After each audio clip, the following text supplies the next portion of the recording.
Brighton and Hove Albion, lemon and garlic chicken flatbread, no price data. That is a model shot for it. Oh, it's 2 model shots. Versus Brighton and Hove Albion, char sui... no, it's not sweet. Char sui pork bao buns? How do I say... Is it char sui? It's a misspell? Oh, char siu. I do love me chicken. Which we might have a chicken shortage in Australia soon. So that's going to be fun. A bird culling in Australia because of avian flu. Bird flu has arrived. And it's been detected in domestic birds. So there's going to probably be a mass culling in Australia of domestic livestock, unfortunately. So chickens, probably a lot of chickens are unfortunately going to have to die, which is very sad. Yesterday, deadly H5N1 bird flu strain detected in Victoria for the first time. Yeah, it's pretty bad. It's looking pretty bad, so there's probably going to be mass culling. So they've been pretty good about the biosecurity, and like they've constantly been talking about, like, if you see a bird that has died in suspicious circumstances, stay away. Report it to the authorities, stay away. I don't know if we'll be able to handle it, but chicken and egg prices will likely skyrocket, probably. How is bird flu dangerous for not birds? So the risk is, like, technically at the moment it is safe for non-birds, but there is the risk that it could mutate and get the ability to do the, what is it? The zoonotic crossover, that's it. Yeah. If it gets to humans, then we're super fucked.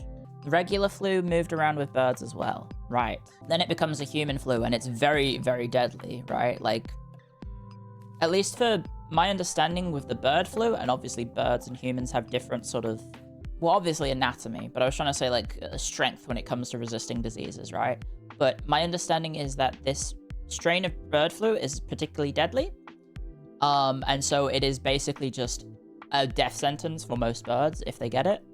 I don't know of any, at least in Australia, I don't think we've had any reports of a bird getting sick and surviving.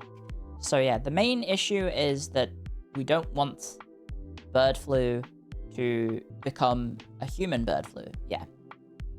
Yeah, they have different immune systems, obviously. So there's that. But then when if it does cross, what is it? Cross zoonotic crossover, then we won't be built for it, right? Because it's going to be a foreign illness that we wouldn't have dealt with before, because it's not been in humans before. So we could potentially get really wrecked by that if that happens. So they're trying to be as safe as possible. So yeah, I think one of the risks of bird flu is that if an animal has it, if you eat that animal, you could potentially get sick, correct? Even though you would obviously prepare the food. That's why you cull birds. And also to stop the spread to all the other birds too. It would be like Kobe playing in basketball against a European team. Interesting analogy. The illness isn't built to infect us, so it's more lethal than optimal. Oh, really? I would have thought illnesses would just kind of not care. They would just, it's not that they're built to kill you, they're built to spread, I guess. Right? It's bacteria, correct? It's like living bacteria that just wants to be propagated. So is a virus. Well, isn't a virus also bacteria? Technically? It's living bacteria, right? Am I stupid? Aren't viruses made of, like, microscopic organisms? They're non-living. Viruses are loose strings of DNA. Viruses are barely alive transporters of DNA. Viruses are borderline not living. They don't have a cell.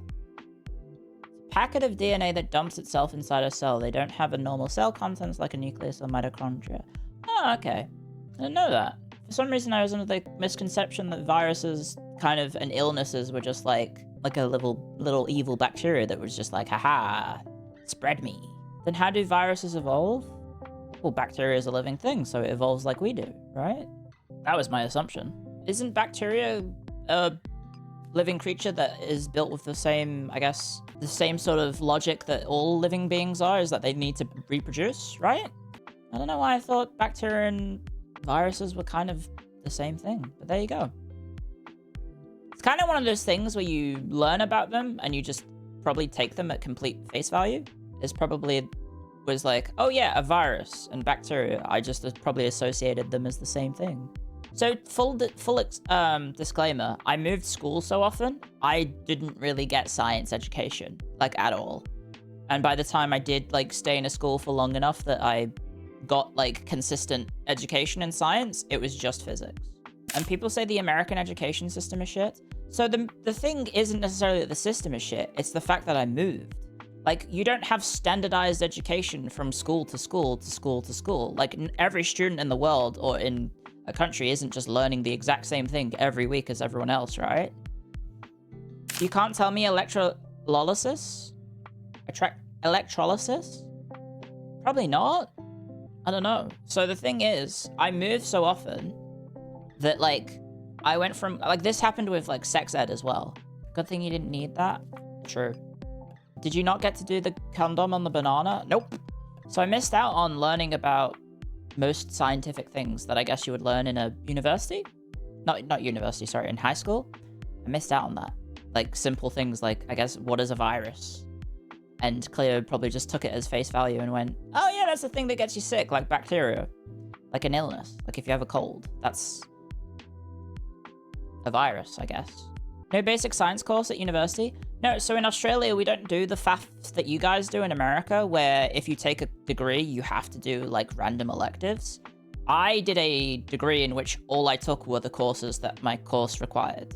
So when I did a journalism degree, all the courses I did were journalism. When I did a history degree, all the courses were just history. I never had to take, like, random electives to fill out my degree. Or general education. Yeah, we don't have to, like, stat pad the degrees. It's a bit odd. That's what confused me the most when I was watching, I think, Greek? I was watching the TV show Greek, if you can remember that, which was about the sorority system in universities in America. And I was really confused as to why the engineering student was having to take, like, gender theory classes or something. Efficient education equals creating ignorant adults. I don't know if that's necessarily true.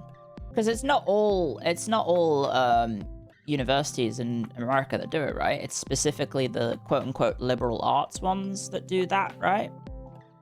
That's what the definition of liberal arts is that you have, I guess, you learn about more general things, I guess. There's no general education classes. Yeah, I think that was what surprised me, was when I was talking to Mia, and she was saying that she took Latin in university, and I was like, what? What do you mean you took Latin in university? You're a pharmacy student. Like, what the fuck do you need to learn Latin for? And she was like, yeah, it was part of my gen ed. And I was like, what do you mean Latin was gen ed? Personally, if I was spending lots of money on a degree, I wouldn't want to have to spend money on things that aren't related to my degree, to be honest. Like, if I'm gonna be at the university, I'd rather just learn the stuff that I'm spending money on, you know, that's relevant to my hopeful career.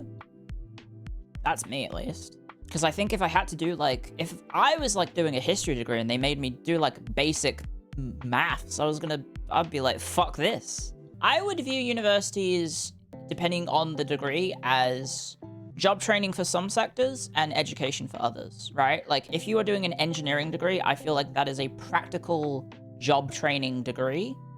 If it's a history, you could say that's an educational degree, sure. I think 90% of people going to university now would probably be going to university for the sake of getting a degree for a job, right? I would say the people doing it purely for educational purposes, like self-development purposes, like about that, I would say is probably a much smaller percentage, right? How about language? The thing is, yeah, you can learn languages in a university setting, and that can be both personal development and a job, right? Like, you could learn Japanese for the sake of wanting to learn Japanese and be able to read manga and learn, and I guess watch anime, but like, you could also learn Japanese to be an interpreter, right? Or to have like a translator job. Or to watch VTubers. You also have to pay a buttload for these gen ed classes and textbooks and fees. That's something that I'm also confused about, is like, if I was spending money for a university degree, which I didn't have to because I live in Australia, and technically you don't pay for the degree, it counts as a loan from the government, basically. that you then pay back over time, which I think is actually kind of similar to America, but I think our degrees are like a fraction of the price. Like my degrees were, my total 5 years of university was 20,000 Australian dollars. And I paid that off with the jobs that I worked. And like, not to brag, but my university was like one of the highest rated in the world. A single semester for you was 24 US over 10 years ago? Yeah. So I was paying less than one of your semesters for my entire degree for 5 years. That said, I also went to university 20 years ago. So that's a bit of a different time. It was before the global financial crisis. In Australia, our universities are kind of subsidized by international students coming here because they pay triple the price. I will say, yeah, the stereotype of American universities is it's overpriced and the gen ed stuff. That's basically the stuff that I know. Obviously, I don't have any first-hand impressions because I didn't go to university in America. My postgrad was a bit different. Postgrad was more expensive and I had to get scholarships. And it wasn't a full scholarship, it was partial. Still had to pay quite a lot of it. And the quality isn't really that much different. I don't know. Like, I think the stereotypes of, what is it, the Ivy League universities, the big five in America? Was it like Princeton, Yale, Harvard? Yeah, that's one. Stanford. Yeah, those kind of have, I guess, can maybe get away with charging more because they're so illustrious. There is some difference based on what professors they can attract. Yes, absolutely, right? Like, the quality of your teaching is dependent on the staff that are employed, and hopefully the staff that are employed are of good standards. I worked in one, so take that for what you think about where I used to work, if I'm the type of person they were employing. Yeah, it depends on what the university is best at, right? Because, like, some universities, I think, randomly, because back when I cared about the university sector, there was randomly one of the quote-unquote cheap, poor universities in Australia became the best in the country for law degrees. It was like the university that I think was kind of maybe looked down upon by the snobs from the other universities that were just like, was it Griffith? That sounds like it might have been Griffith, perhaps. But yes, if you look at the most universities in the top 200, most of them are probably going to be American. But that's simply because you have so many fucking universities. America has a lot of crappy universities too. Yeah. What was it? Phoenix? Is Phoenix the one where it was like an online scam? It's a diploma mill. We have one of those in Australia. It's called Bond University. It's basically a degree where if you're rich enough, you just get the qualification. Because I think it's one of the most expensive universities in Australia. Basically, if mum or dad is rich enough, you can basically buy your degree, essentially.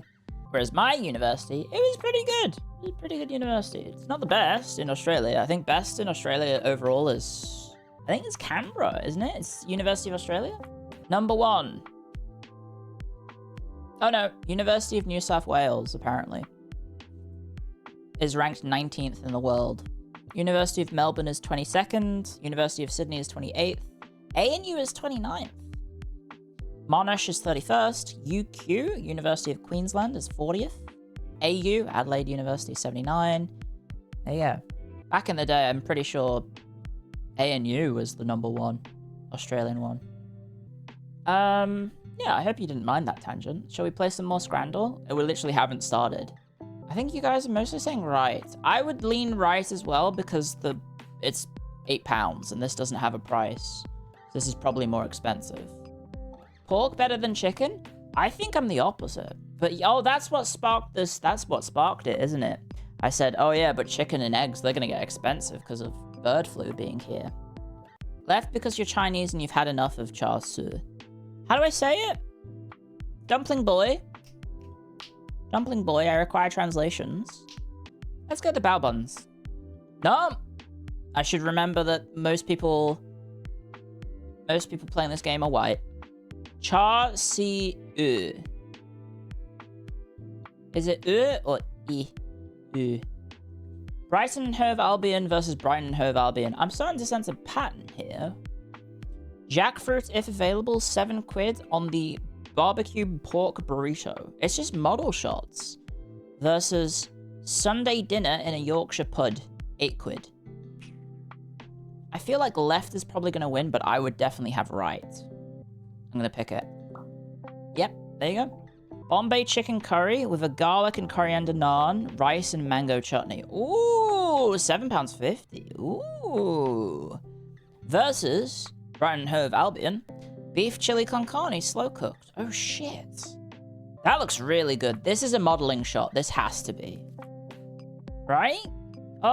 It doesn't have the fancy like wrapping to be. It might be just a regular person's picture. Maybe we got the chili con carne. It does look better. Yeah. All I'm knowing from this is like maybe we go visit Brighton and Hove Albion. Oh, maybe not for this though. Breakfast special, sausage, egg, and cheese. I'm not really an egg Benny kind of guy, to be honest. Just looks like McDonald's. I mean, this doesn't look much better either. I don't know. You don't eat seafood? I see eat food. Ha ha ha ha ha ha ha ha ha ha ha ha